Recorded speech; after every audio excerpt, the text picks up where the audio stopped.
One of the most brutal wars in human history raged across Europe, forcing people to flee their homes in search of shelter.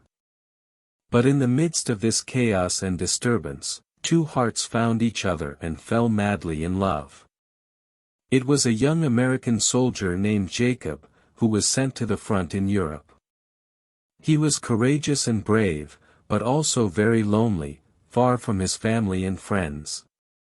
In his free time, he liked to walk around the uninhabited village in order to master the culture. In one of these villages he met a beautiful French girl named Jean. She was a resident and she had her own history of life with the occupiers. Jean was noted as smart and charming, with a unique beauty that gave Jacob to forget about the war. Two lovers met secretly in an old church on the outskirts of the village, where they could be together and find each other.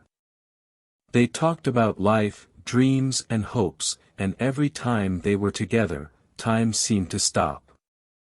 One day, on the day of the presence of Jacob's detachment on the village, Jean asked from the sounds of explosions and gunfire.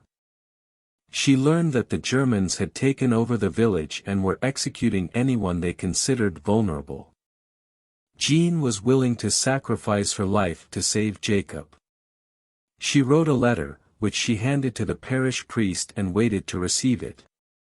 She said that he was never characteristic of her and always remembered that she loved.